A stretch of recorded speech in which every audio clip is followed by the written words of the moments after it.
Hello everyone, I am Tessellating Hexagons, back with another serving of Even the Ocean, and as you can see, when I was going back to save at the end of the last episode, I sort of hit those purple energy pods again, and now I'm at, like, if I get a little bit more purpled, then I will die, but on the plus side it means, look, I can speed horizontally.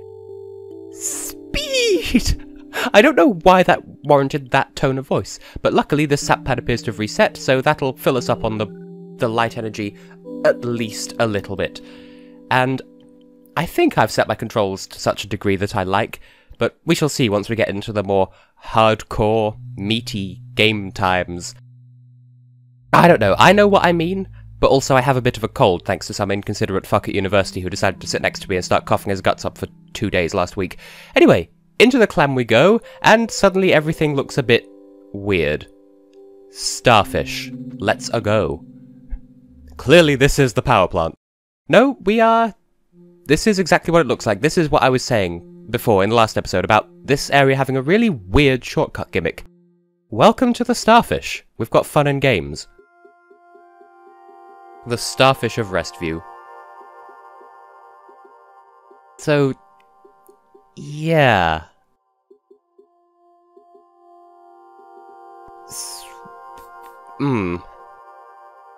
I've seen this in the development streams, but I wasn't really sure of the context, but it is delightfully bizarre.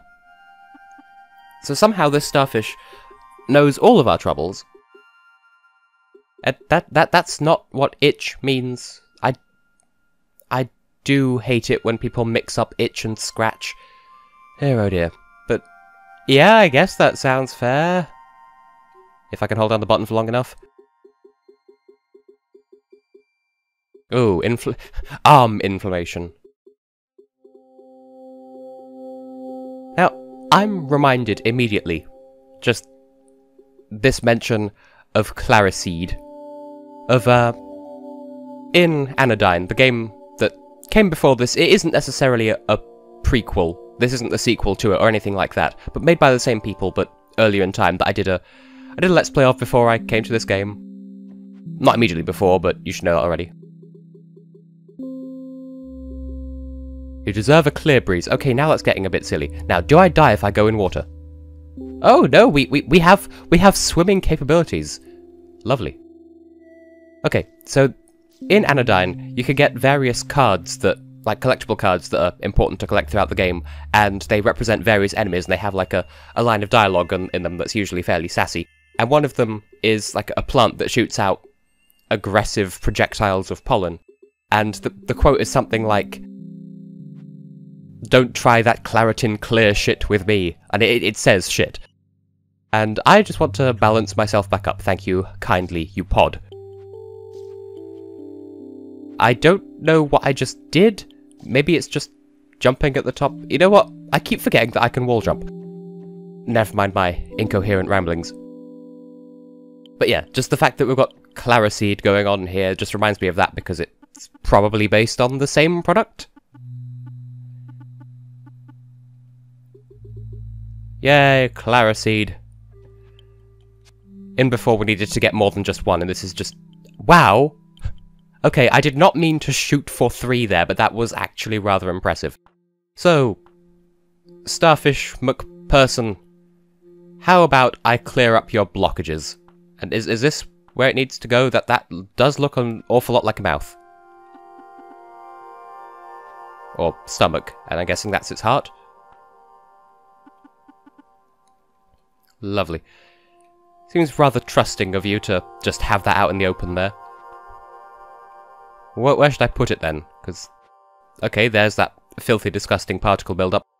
I've mentioned in the past that I'm not the biggest fan of womb levels, and this isn't really a womb level. Just, it's disgusting, but it's not, like, it's well designed, and it's not the, it's not the most disgusting womb level type area I've ever seen. Like, I can tolerate this, I'm just not the biggest of fans.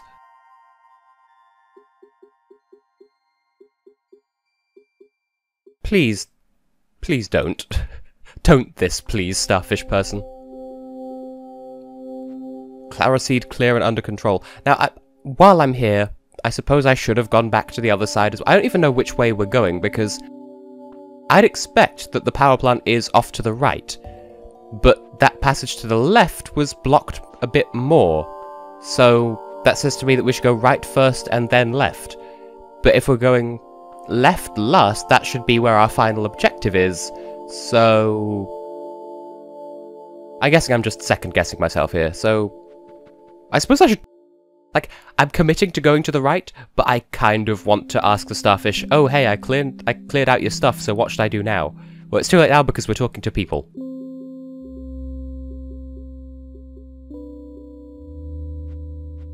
Rude? Jeez.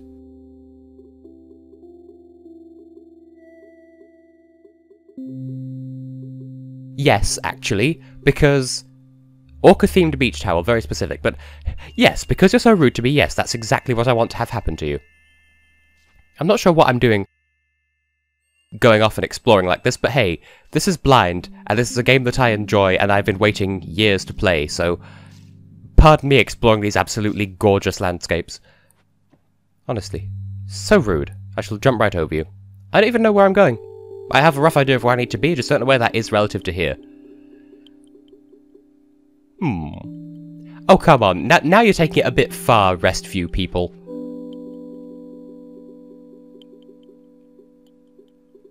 You are much too scientific for my tastes. That's not quite what I mean. I like science, but you're supposed to be... You're supposed to be, like, relaxed and shit. Valid question.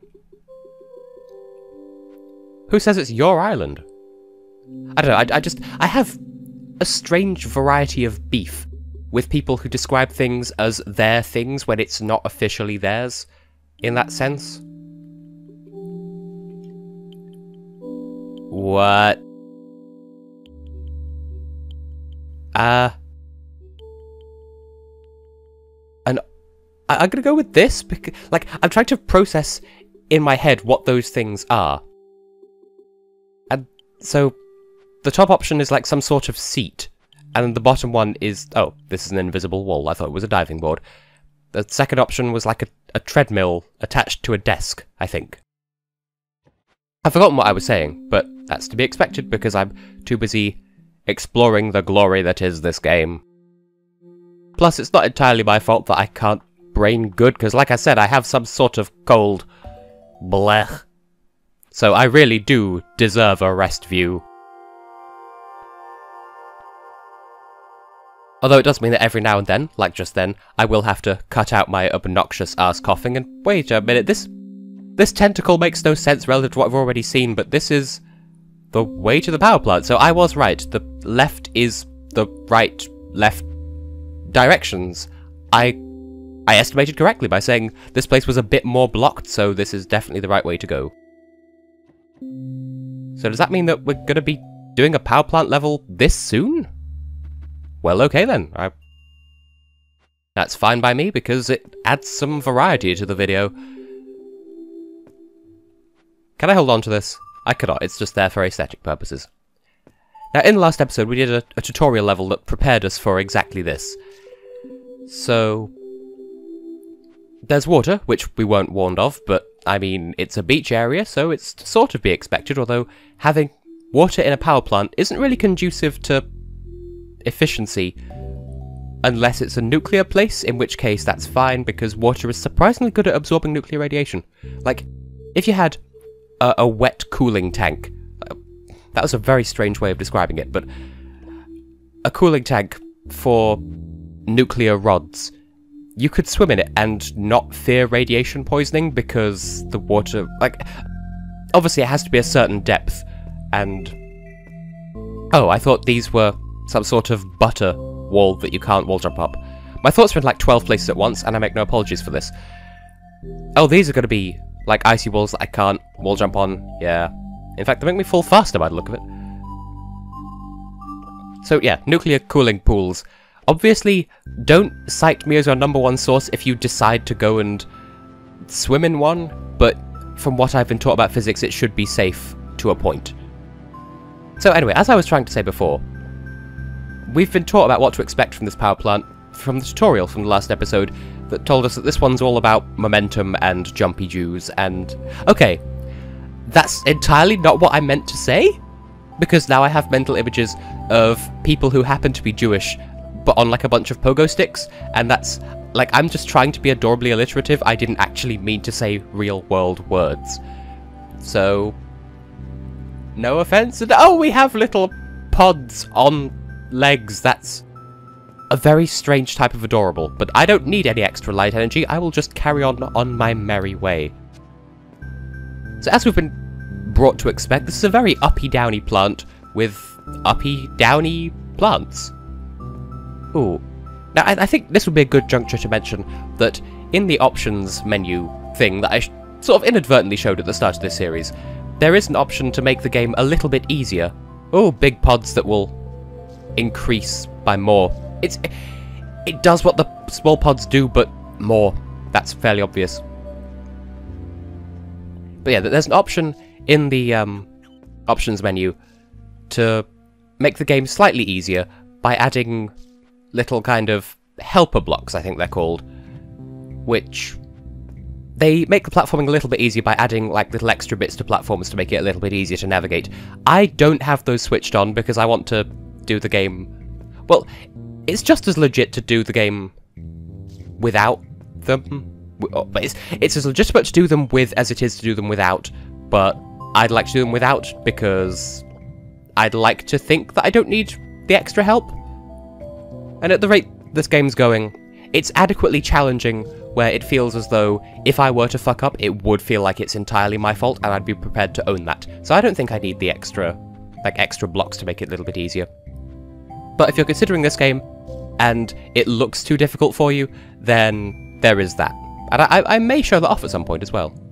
And yeah, I have a back shield to deflect the obviously incoming backstabbing attack from my mother as referenced in the previous episode, and by my mother I in fact mean Aliph's mother, and not my actual own. In case that wasn't obvious, in case you joined this series on this episode, not the previous one, where I accidentally found Aliph's home and made some joke about the shield. You know what? Why am I even saying this? This is reducing any and all value my commentary may have otherwise had. Thank you, Pod, for balancing me out. Almost I'm 1 pixel away from being completely balanced. Maybe it's good enough. I don't know. It's good enough for me, because there's no obvious bias towards, like, vertical or horizontal in my movement. Like, I'm not producing after images. I don't have a particular advantage towards one at the expense of the other, so we're adequately balanced. It's good enough for me. And that's a very generous hitbox of these conveyor belts, but I'm not complaining because it's a good time. Take my light energy. Now, if I'm understanding level design correctly, which is the least accurate way I could have started this sentence, but what I mean to say is, by my estimation, we should be coming upon the crystal lens section of this.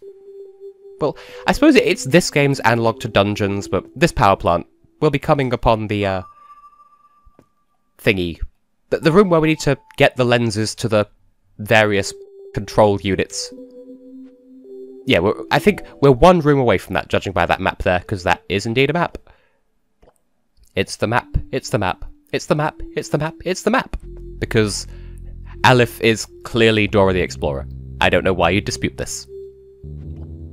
Why you'd, make like Rasputin except be Disputin? No. Huh. I wasn't funny before, and this cold isn't helping. But yay, liberally applied checkpoints. I would ask if it's getting aggravating that I feel it's so necessary to constantly be balancing out my energies, but that's kind of an important thing of this game, because when your energies are completely balanced, that's as close as you can be to this game's version of full health, because you'd need to take 2 full bars of either energy type in order to die. Whereas if I had 3 bars of purple and 1 of green, or 3 bars of dark and 1 of light, then sure, I'd be able to take 3 bars worth of light energy before dying, but I'd also be able to only take 1 bar of dark energy before dying, so... Ooh, that's tricky. Okay, so it's moments like these that I'd advocate using the helper blocks, because this is difficult. Need to find some way of not really hitting that... Okay. Now, you can see what I have to do here. Luckily, you've got these dark pods over here to bounce you back out if you need it. But as it stands, if I hit 1 more light pod, then I'm going to die. And this conveyor belt here really does not help matters. I think what I need to do is hit it in such a way that when that 3rd one launches me up, it launches me up into the bottom side of this top, downwards facing bit, rather than into the side of it. Because then that'll cap how far I'm going up, and I should be able to land neatly on the other side. But as it's going, I think the additional jump powers aren't really helping all that much, so I'd rather be good and balanced. And that's the beauty of how the game mechanics of this game mechanic. If I bounce on this enough, there we go. Just have to get that top one to be far enough down that it launches you up, but not too up. Yeah, you can't fool me. That looks like it could have been difficult at the risk of being propelled into the pods, but as long as you just held right, everything turned out fine. Which is surprising. Oh. I was going to say, do I need to do something in that room to open that door? But no, it's just there for aesthetic. Now, if I had to guess, we're probably about to come upon the crystal lens room now, because we've got one of these fancy doors. And flouting all the health and safety just by walking off the lift, rather than waiting for it to get to its destination and then stepping off. Ah, health and safety, such a wobulous concept. Now, purple sap pad, that means it's going to... Yeah, it's going to draw out my light energy. That's something that I'm going to have immense difficulty memorizing. So the colour of the sap pad indicates what it's going to fill you with. So the opposite colour will be reduced. And oh, there's this. We are indeed in the crystal lens room.